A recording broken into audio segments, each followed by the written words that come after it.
Amém? Amém. Eu não sei se você sabe, mas essa porção de Romanos é tida pelos teólogos como a porção mais difícil de todo o Novo Testamento. Não por causa da ideia principal do apóstolo, mas por causa da construção do raciocínio do apóstolo. Então, se nós voltarmos um pouquinho na nossa série, nós perceberemos que no capítulo 3, Paulo vai dizer que a lei era insuficiente para justificar o homem. E a justificação era pela fé. Capítulo 4, ele vai descrever Abraão como o pai da fé, aquele por meio de quem a aliança foi feita e por meio de quem, através da fé, a aliança é restaurada através de Jesus. Capítulo 5, ele vai demonstrar como Adão produziu uma obra que gerou a morte e Jesus produziu a vida que gerou salvação. Portanto, você tem, eu acho que você consegue visualizar isso, no capítulo 3, Jesus é o novo Moisés, porque Moisés trouxe a lei, mas não é a lei que justifica, e sim a fé em Jesus. No capítulo 4, Jesus é o novo Abraão, porque a aliança foi feita com Abraão, mas quebrada pelo povo de Israel e restaurada por Jesus. No capítulo 5, Jesus é o novo Adão, porque por Adão a morte entrou no mundo e reinou, por Jesus a restauração da vida se dá. Então tem uma intenção argumentativa por parte do apóstolo e que vai hoje, ser muito importante a sua atenção nos detalhes aqui. O versículo 12 diz: portanto, então Paulo está continuando aqui o seu argumento, que tem início no capítulo 1, não é? Você vai perguntar, pastor, por que a gente saltou do 1 para o 12?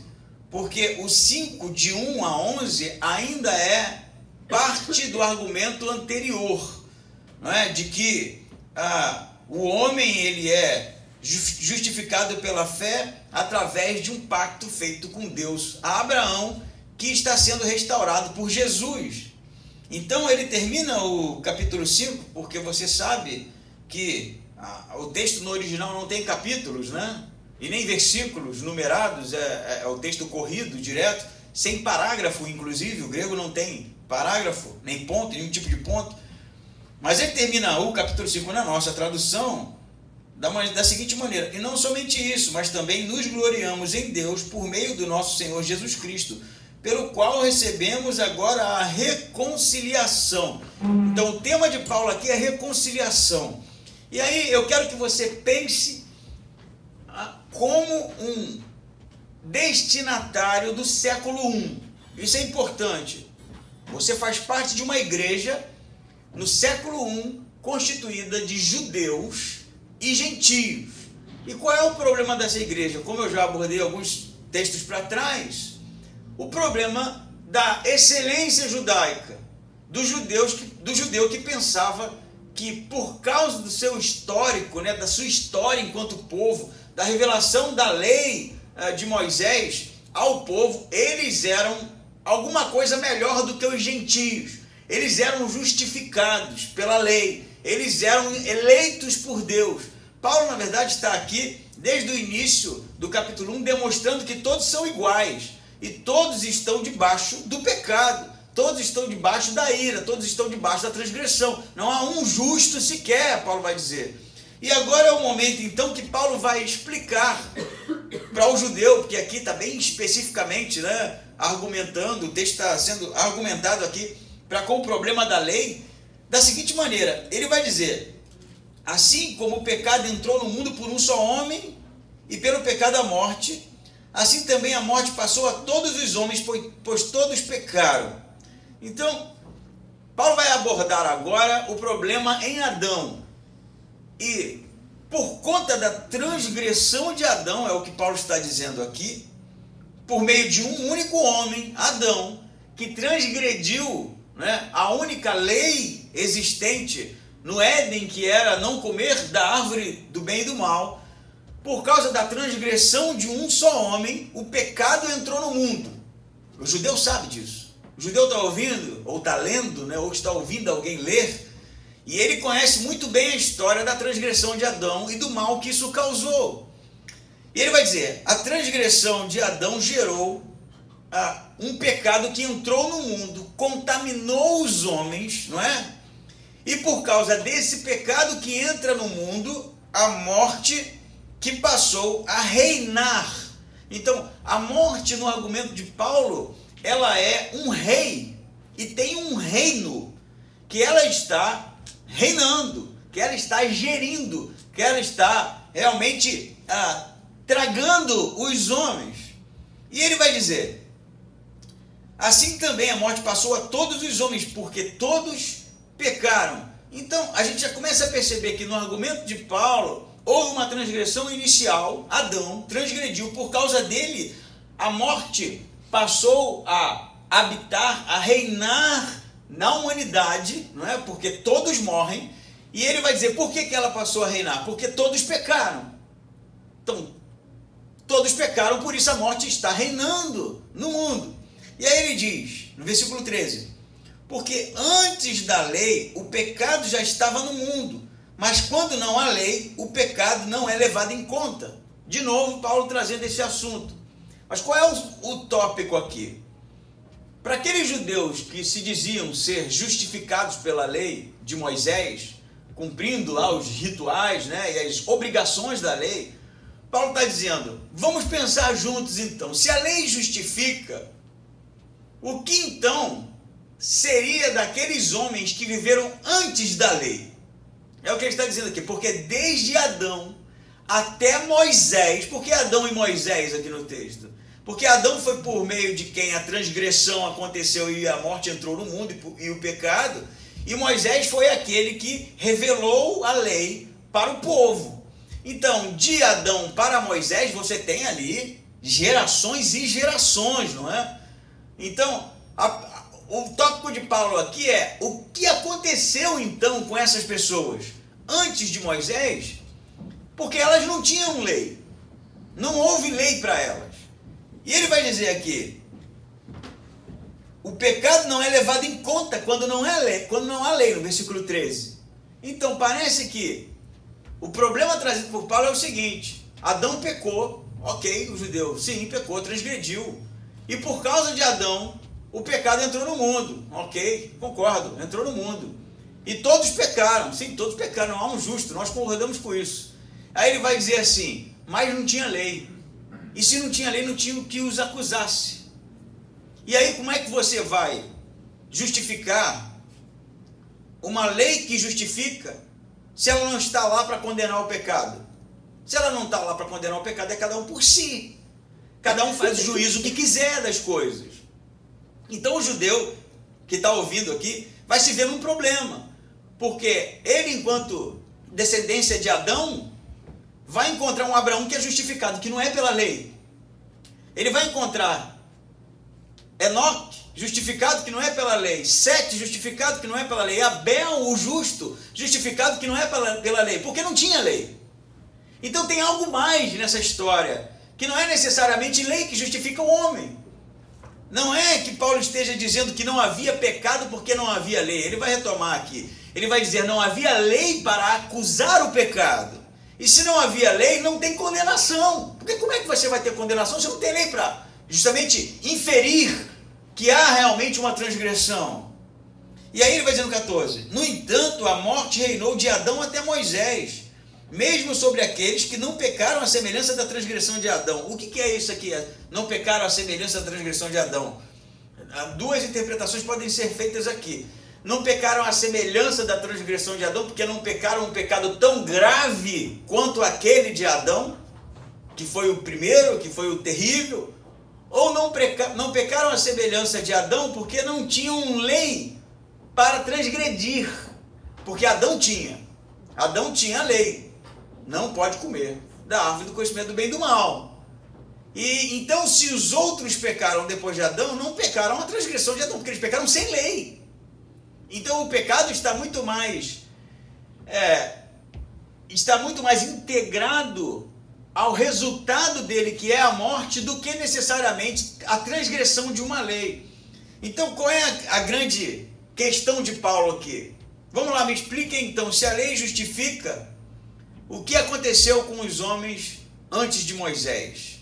E aí o judeu vai dizer, eles não tinham lei. Não tinham lei. Então eles podem ser condenados? Não, não podem. Mas então temos um problema, eles morriam. Por que eles morriam? Essa é a pergunta daqui, da primeira porção. Me responde então, por que todo mundo morria? Se a morte é justamente o resultado do pecado. Se não tinha pecado, porque não tinha lei, porque a grande questão é a lei para acusar o pecado, por que os homens morriam então? E pergunta, entende que é um argumento meio retórico, que ele está levantando um problema que ele não responde? Por quê? Se você perceber, né, eu vou aqui respirar mais, porque eu estou falando muito rápido. Ele começa o capítulo no versículo 12, trazendo o problema, e ele não responde. E ele abre um parêntese para abordar um outro aspecto que ele quer trazer. Ele vai retomar a argumentação do porquê no 18. Então, do 13 até o 17, é um outro aspecto que Paulo quer trazer, que nós vamos ler e entender para responder o problema da morte no 18. Por que os homens morrem então? E aí ele vai dizer, mas a dádiva gratuita, no versículo 15, não é como no caso da transgressão. Porque se pela transgressão de um muitos morreram, muito mais a graça de Deus e a dádiva pela graça de um só homem, Jesus Cristo, transbordou para muitos. Então agora Paulo começa a dizer assim, não tinha lei, ok, não tinha. Então não tinha o que acusasse o pecado. Não tinha, mas as pessoas morriam. E qual é a causa? Não sei, vai dizer o judeu, não sei por que as pessoas morriam, porque as pessoas morrem. E aí Paulo vai dizer assim, mas da mesma maneira que por um homem a morte entrou no mundo, o pecado entrou no mundo, por um homem a morte foi vencida. Não é a expressão aqui? A dádiva gratuita não é como a transgressão, porque se pela transgressão de um muitos morreram, muito mais pela graça de Deus e dádiva pela graça de um só homem, Jesus Cristo, transbordou para muitos. Então de um lado está Adão e a sua obra, que trouxe morte. Do outro lado está Jesus e a sua obra, que trouxe vida. Do lado você tem o reino da morte, que a morte reinou sobre muitos. Do outro lado você tem o reino da vida, que está em Jesus. E ele começa a fazer uma comparação entre os dois.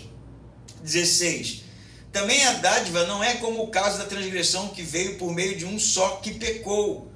Pois o juízo veio de uma só transgressão para a condenação. Mas a dádiva gratuita veio de muitas transgressões para a justificação. Isso aqui é muito importante, porque se você pensar no problema da morte e do pecado, você tem Adão, não é? Pensa num funil, sabe o que é funil, né?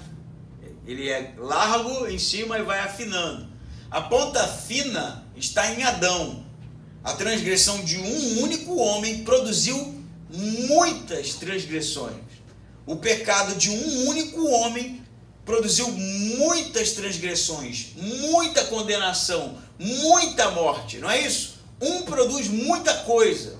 Mas no caso de Jesus, o funil é invertido, porque são muitas transgressões sobre um só homem que produz vida. Entende a inversão da coisa aqui? Um homem produziu muita transgressão, Adão, mas Jesus, todas as transgressões, todas elas são colocadas sobre ele, e ele resolve, e produz vida.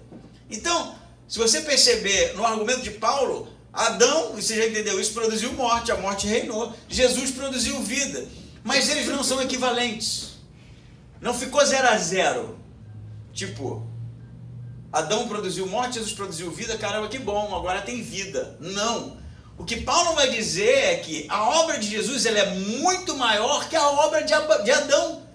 Se Adão produziu morte, Jesus produziu muito mais vida. Se Adão produziu condenação, Jesus produziu muito mais graça e salvação. Se Adão produziu ira, né? Se Adão produziu realmente a deterioração do homem, a graça em Jesus superabunda, super transborda, é muito maior. Aí eu gostaria de perguntar para você agora, como assim é muito maior? Porque a gente tem uma perspectiva um tanto diferente do que Paulo está dizendo. Porque a gente pensa assim, nesse mundo, alguns foram salvos, é minoria. Não é assim que a gente pensa? Nesse mundo, a igreja caminha sendo oprimida pelo mundo. Aí você tem um mundo aqui e a igreja uma coisinha, né? Naqueles quadros assim, uma multidão caindo no abismo e meia dúzia de gato pingado entrando no céu. É isso que Paulo está falando? Porque se é assim, a obra de Adão é muito maior que a de Jesus. Adão produziu muito mais morte. Óbvio. Se você tem um mundo, Adão, e um caminhozinho aqui para o céu, salvos, qual obra é maior? De Adão. Mas não é isso que o Paulo está falando. O Paulo está falando que a obra de Jesus é muito maior, é muito mais, superabunda. A expressão no grego aqui, bem interessante, é ruper de super, né? Períceu. Ela é extremamente maior, mais abrangente, mais poderosa, mais transformadora, mais matematicamente superior, mais o que você quiser pensar aí, que é potencialmente maior do que o que gerou em Adão. Então você percebe que o que está acontecendo aqui, realmente na obra restauradora de Jesus, é uma coisa cósmica, é uma coisa avassaladora. A morte e ressurreição de Jesus é grandiosa, é extremamente transbordante, é extremamente poderosa, é extremamente abrangente. Todos os entes que eu consegui lembrar aqui, não é uma coisinha assim, eu fui salvo, não é disso que ele está falando. Ele está falando de uma obra restauradora da humanidade, do cosmos, do universo, do planeta, do que você quiser pensar, de imensidão. Não é uma coisinha, não é uma coisa individualizada, não tem isso aqui. Não tem, eu vou para o céu, eu vou para o paraíso. Paulo não está falando disso, porque a gente tem uma abordagem muito assim, muito individualista da obra restauradora da cruz. A gente tem, óbvio, né, conversávamos na EBD, um chamado ao arrependimento mediante a cruz, ou diante da cruz e ressurreição de Jesus, e isso realmente é individual, ninguém pode fazer isso por você, mas a obra restauradora de Cristo precisa ser percebida por nós como algo muito mais abrangente e grandioso do que a salvação do inferno, do que o livramento da perdição, do que o livramento da condenação. É algo que está atuante no mundo, é maior, é superior, é avassalador, e nós somos mensageiros de uma mensagem, de um poder do evangelho que realmente por onde passa vai transformando. Isso precisa entrar na nossa cabeça. Não é uma coisinha ridícula em meio a um mundo decaído e a gente morrendo de medo aqui do mal, do diabo, do capeta, do Hitler, da guerra. Não é isso. É algo muito maior, sabe? É como se o reino da morte estivesse acontecendo e o caos implantado, mas Jesus vence a morte no território dela. E onde era pecado, agora é salvação. E onde era perdição, agora é graça. E onde era o homem decaído, agora é o homem restaurado. Entende isso? É maior. Não é sobre, herdamos o pecado de Adão. Paulo não está falando nada disso aqui, nem tem essa discussão aqui. Se um homem produziu morte, um outro homem, Jesus, produziu algo muito mais interessante, muito mais poderoso, muito mais excelente, muito mais grandioso. Vida, graça, salvação do homem, restauração. Não é isso que ele diz? Ele diz, versículo 15, mas a dádiva gratuita não é como no caso da transgressão, porque se pela transgressão de um muitos morreram, muito mais a graça de Deus e a dádiva pela graça de um só homem, Jesus Cristo, transbordou para muitos. É transbordante, cara. É efervescente. Você já experimentou botar aquela balinha na Coca-Cola? Como é o nome daquela bala? Mentos. Alguém botou House aqui, mas é Mentos, tá? Já viu, né, as pegadinhas, né? E aí a pessoa põe o troço, plá, suja tudo, né? Explode e tal. O vulcão entrando em erupção e tomando tudo ao seu redor. A morte e ressurreição de Cristo, que é uma única entidade teológica, morte e ressurreição de Cristo, é isso. Por que eu estou abordando isso? Por que Paulo está abordando isso? Paulo tem outra intenção, é óbvio, é mostrar para o judeu que a obra de Jesus é muito maior do que o que Adão produziu, e a lei não dá conta. A lei não vai dar conta nunca, mas a fé sim vai dar conta. E para nós isso precisa fazer sentido, porque a gente precisa abandonar essa percepção individualista do reino de Deus. Amém. E vai desligar. Individualista do reino de Deus. E parar de olhar para o plano salvífico de maneira egoísta, de maneira unilateral, de maneira individualizada demais. Aí é sempre eu, é sobre mim, eu fui salvo, eu fui isso, eu fui aquilo. Que bom que você foi, mas é sobre um chamado para algo muito maior, para a transformação da humanidade. Começa a pensar nisso, nesses termos, e você vai ver que isso aqui não é uma igrejinha, que você não é um crentezinho perdido no mundo, que você faz parte justamente desse plano transformador de Deus que aconteceu em Cristo Jesus. O poder que está contido nesse evangelho é transbordante, é o vulcão, é a Coca-Cola lá com a Mentos, Mentos, eu inventei uma aqui, mas também não é House, né? Aí quem falou House aí tá pior, porque House não faz efeito. Então, percebe isso? Então, olhe para essa obra transformadora agindo através da sua vida. Não fica com medo. Ai, que estou sendo oprimido no trabalho. Vamos parar com esse negócio. Você é o que inspira as pessoas. Você é o que contamina com o vírus da salvação. Você é o que transborda graça. Você é o representante realmente de algo poderoso que não pode ser contido. Essa é a obra de Cristo. Não é? Olhem por mim, estou sendo oprimido. Eu tenho um nervoso desse negócio, cara. Olhar como o diabo. Eu estava vendo um vídeo esses dias, infelizmente, eu acabei vendo um vídeo esses dias, num desses canais do YouTube, que eu esqueci o nome. Como é que faz entrevista agora? Qual é o nome disso? Podcast. Não é podcast? É podcast? O vídeo é podcast, né? E era um pastor lá, que eu nunca ouvi falar. Mas, cara, tinha mais de 40 mil visualizações. Eu falei, que papo é esse? O cara falou que foi no céu. E quando começa com essas vibes assim, tu sabe que vai dar bem errado, né? E aí foi no céu, e o céu era tudo escuro. O céu não dava para enxergar nada, era tudo apagado. Essa é novidade para mim, né? Já ouvi tanta coisa, essa aí não. Aí agora ele, na continuação, depois que ele voltou, ele começou a ver as forças do mal. Agora ele vê os demônios, ele fala... Onde você está cheio de demônios. O cara só vê coisa ruim, velho. Tipo, eu nunca vi isso. E no céu, que já é ruim, um céu todo escuro, né? Que você não enxergava nada. E aí, quando você volta do céu, tudo que você vê é demônio. Eu falei, cara, que evangelho é esse, velho? E aí o cara prega medo. Pô, tem demônio? O que eu tenho que fazer então? Fé, vai, né, fazer a oração da libertação, do sal grosso. Procura uma igreja, entende? É um evangelho ridículo, pequeno, insignificante, que só gera, na verdade, nas pessoas um encolhimento. Olha o que Paulo está falando. Onde tinha pecado, agora transborda transformação, transborda restauração, transborda graça. É muito maior, é muito mais abrangente do que a morte que reinou durante tanto tempo. É o reino da vida. Amém? Amém. Eu vou ler mais aqui, porque tem mais coisa, né? Ele diz, versículo 16, também a dádiva não é como o caso da transgressão, que veio por meio de um só que pecou, pois o juízo veio de uma só transgressão. Entende isso aqui? Paulo não está dizendo que por causa de Adão todo mundo vai ser julgado. Paulo está dizendo que Adão introduziu o pecado no mundo. E por causa dessa introdução do pecado, todos pecaram. E por todos pecarem, todos estão debaixo do juízo.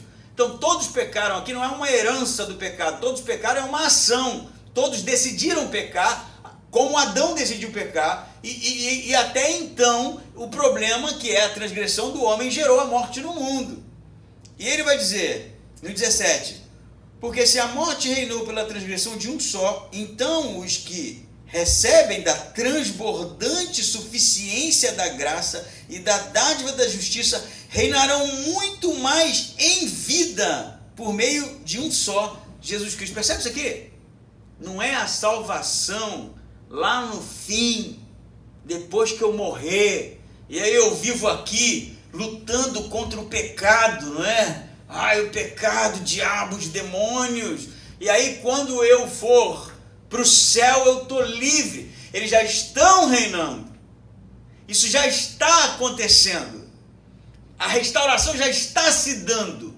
E tem dois tipos de abordagem. Uma restauração do homem integralmente, que vai se dar na vinda de Cristo, quando os nossos corpos serão transformados, quando toda a corrupção será destruída. E a outra transformação que já está acontecendo é porque já teve início, que já começou com a obra de Cristo. E o chamado para esses crentes, tanto da igreja para quem Paulo escreve, quanto para nós, é realmente viver essa nova, eu diria, nova era de transformação. Agora, isso já está valendo, já estão reinando com Cristo, não é isso que ele diz? Reinarão muito mais em vida por meio de um só, Jesus Cristo. 18. Aí agora ele vai retomar o problema do pecado. Depois dele falar isso tudo aqui e fazer a comparação, ele retoma o versículo 12 lá. Portanto, assim como por uma só transgressão veio o julgamento sobre todos os homens para a condenação, assim também por um só ato de justiça veio a graça sobre todos os homens para a justificação que produz vida. Porque assim como pela desobediência de um só homem muitos foram feitos pecadores, assim também pela obediência de um só muitos serão feitos justos. A lei, porém, não veio para que a transgressão se ressaltasse. Ou melhor, a lei, porém, veio para que a transgressão se ressaltasse. Mas onde o pecado se ressaltou, a graça ficou ainda mais evidente. Nas versões mais literais, onde abundou o pecado, superabundou a graça. Agora, eu queria que você percebesse isso aqui. Por meio de um homem, a transgressão entrou no mundo, todos morrem, todos estão debaixo do juízo. Através de um homem, Jesus, a morte foi vencida, a graça entrou no mundo e esses vivem muito mais abundante. Através de um homem, o pecado entrou no mundo e a morte gerou o caos, o estrago. Mas através de um homem, todos que foram afetados pela morte de Abraão agora provam de uma graça suficiente, transbordante, restauradora. Você percebe que isso é importante no texto. Conversávamos até mais cedo na EBD. Do ponto de vista judeu do primeiro século, não tinha indivíduos, havia uma raça. A raça descendente de Abraão, Israel. Tanto que citava isso ali. O judeu, quando orava, ele não orava o meu Deus, era o Deus de Israel, porque ele fazia parte de uma raça descendente de Abraão. E Paulo tem uma abordagem semelhante. Ele está falando não para os crentes naquela igreja, mas para a raça oriunda da fé, como a fé de Abraão. Então, perceba que se todos caíram por causa da transgressão de Adão, esse todos é o outro lado do todos foram restaurados. Então aqui a gente tem um problema para resolver. Por quê? Se Paulo está falando todos caíram e morreram, todos foram restaurados, ou a gente vai ter que admitir que realmente todos morreram, estão debaixo da ira de Deus por causa do pecado, e esse todos tem que valer para todos foram salvos também. Então todo mundo foi salvo. Entende isso? É todos para todo mundo aqui. Você não pode dizer, ah não, todos morreram, mas alguns foram salvos. Não é isso que ele está dizendo. Ele está botando, na verdade, na balança. Todos morreram, todos encontraram salvação. Por causa de um, todos sofreram transgressão, por causa de outro, todos encontraram vida. Então, se Paulo não está dizendo isso, ele está dizendo uma outra coisa. A raça humana, por causa de Adão, experimentou a morte e a corrupção. E a raça humana, por causa de Cristo, está experimentando a vida e a restauração, a raça humana, o homem, quando falo raça humana, é óbvio, homem, mulher, criança, velho, que seja. Há uma coletividade na mentalidade de Paulo aqui. E torno a dizer, não é individual, é coletivo a coisa. Porque Jesus, quando vai para aquela cruz, ele se sensibiliza com o estado do homem, da raça humana. Não é por meia dúzia de crentes. Não é meia dúzia de pessoas que foram pinçadas de uma realidade caótica. Há realmente a simpatia com a raça decaída, oriunda de Adão, o primeiro homem. E se isso é verdade, nós, enquanto igreja, torno a dizer, precisamos ser simpáticos, precisamos ser realmente pessoas com olhos especiais para a condição da humanidade. Entende isso? Do homem como um todo, da raça humana como um todo, da realmente coletividade que está produzindo, não é? Todo tipo de mal, todo tipo de bem no mundo. Não é, mais uma vez torno a dizer, uma questão de salvação individual, isso não está sendo trazido, mas é realmente uma questão de olhar para um mundo em que todos caíram e que agora a salvação está sendo oferecida para todos, toda a raça humana. E eu sou representante desse evangelho transformador da raça humana. Torno a dizer, é grande, gente, é maravilhoso, é algo espetacular, não é uma coisinha dentro de uma caixa de fósforo, é um evangelho transbordante, sendo repetitivo aqui, prolixo, é um evangelho realmente abrangente, é algo grandioso. Se eu soubesse a força que tem o evangelho que habita em mim, cara, se eu soubesse mesmo, essa ficha caísse, do jeito que Paulo está dizendo aqui, meu amigo, nada ia te segurar, nada iria te segurar, você ia ser o cara da transformação do mundo.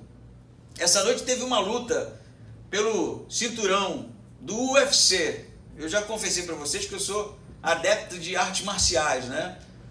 Não se meta comigo, eu treinei o meu Kung Fu, como disse o Luca lá para os colegas da escola. Não, o Kung Fu na verdade é o Mike, né? O Mike é o cara do Kung Fu, esqueci. O André é o cara do Karatê. Mas interessante na luta é que o brasileiro ganhou, né? Mas ele lutou com um cara que é um trem, assim. O cara tem um soco que ninguém para em pé. Ele foi derrubado 2 vezes nessa luta. E as pessoas já tinham dito, não vai trocar soco com esse cara, porque a especialidade dele é jiu-jitsu, o Charles do Bronx. Se você nunca ouviu falar, não se preocupe, não vai fazer a menor diferença na sua vida, não.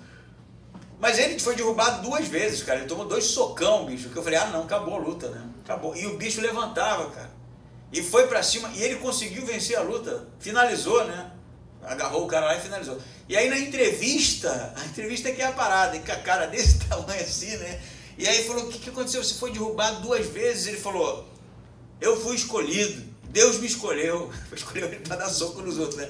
Deus me escolheu, eu sou iluminado. O que tem dentro de mim ninguém pode tirar. Ele estava nessa viagem mesmo. Alguém, né, blindou a mente do cara ali para dizer, ó, ninguém aguenta contigo, que até o cara parou na tua frente, vai ser vencido. Aí eu fiquei pensando, eu falei, cara, ele acredita mesmo nesse negócio, porque depois de tomar aquele 2 murrão na cara e cair no chão daquele jeito, voltar para cima do cara, tem que estar acreditando muito nessa história, né?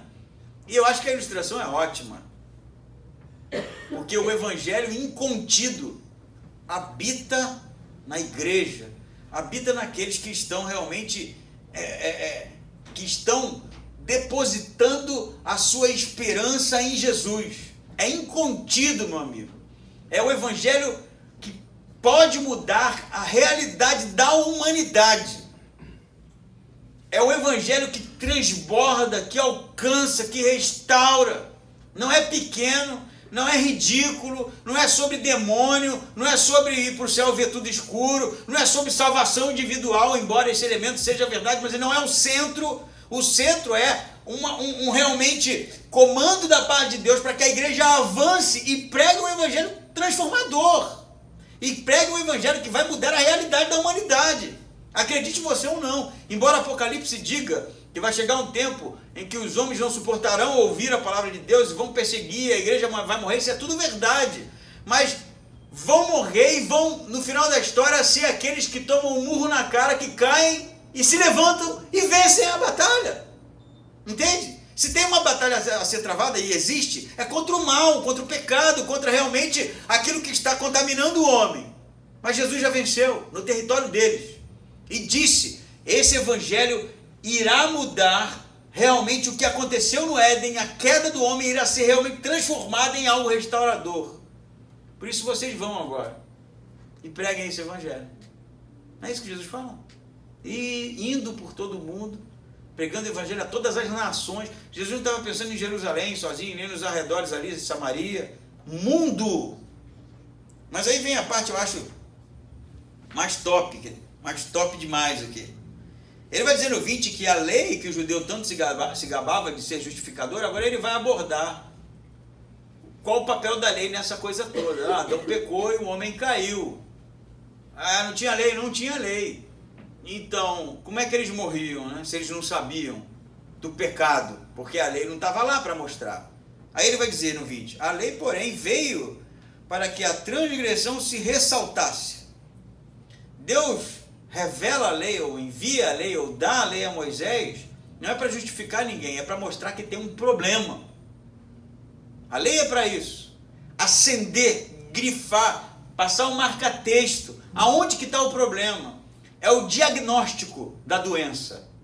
É o que ele está dizendo aqui. Mas onde o pecado se ressaltou, a graça ficou ainda mais evidente, superabundou. Aí vem o 21. Para que, assim como o pecado reinou na morte, assim também a graça reine pela justiça, para a vida eterna, por meio de Jesus Cristo, nosso Senhor. Então, assim como o pecado reinou na morte, ele vai dizer, também a graça reine. A graça, então, ela tem um reino, não é? E há um reino realmente ativo pela justiça, para o que está aí? A vida eterna, né? Aí você lê e fala assim, então isso vai acontecer lá na vida eterna, lá no céu, lá no paraíso, lá no mundo das ideias, lá no além morte, lá, é sempre lá longe, né? Vida eterna, fala em vida eterna, você já pensa, lá no final, é lá no fim da linha, lá quando Jesus voltar. Eu vou dizer para você, a tradução é horrorosa, né? Eu queria acabar com o romantismo da coisa não, mas não tem vida eterna na Bíblia. Essa palavra não existe no grego. Essa palavra é uma tradução das piores possíveis, vida eterna. A palavra no grego é zoe aionium. A eternidade existe. Mas a expressão que nós temos em Jesus é zoe aionium. E zoe é vida. E aionium é era. Porque o judeu pensava em eras. O judeu não pensava em vida eterna nesses termos, porque esse pensamento ele é grego. Ele é platônico. Eu insisto em dizer isso. Vida eterna como um céu desencarnado, um espírito no céu incorrupto, isso não é judaico. Não é isso que Paulo está falando. Isso é grego, isso é posterior. Isso é interpretação posterior. O que Paulo está falando é que existe uma era. O aionium é uma era. E o que é uma era? Para o judeu era um período imenso, muito grande, abrangente. Eu posso usar a palavra eterno? Posso, mas é uma era de vida. Porque a era da morte terminou. E em Jesus nós temos a era da vida. Entende isso? Inclusive as novas traduções estão vindo assim agora, corrigindo isso, porque isso leva as pessoas a entenderem uma coisa de errado. Por que é a era da vida? Porque ela já começou. Não é depois. É agora. Quando Jesus ressuscita, ele inaugura a era da vida. Porque a era da morte foi derrotada. Porque a era da morte terminou. O que Adão produziu em Cristo terminou. Agora é a era da vida, em que a vida está sendo pregada, em que os homens estão sendo restaurados, mas que nós, enquanto mensageiros dessa transformação, já começamos a viver agora. Agora a transformação já começou. Jesus ele é o primeiro da restauração do corpo, não é isso? Os corpos serão restaurados, Jesus inicia isso, a transformação, o corpo vai ser restaurado, não vai haver mais corrupção do homem. Jesus é a inauguração disso, os discípulos começam a pregar, e Paulo está dizendo, aquilo que Adão começou, a era da morte, o reino da morte, terminou, foi derrotado, e agora nós vivemos em Jesus a era da vida, o Zoe Aionion, que já começou, e o reino já está valendo.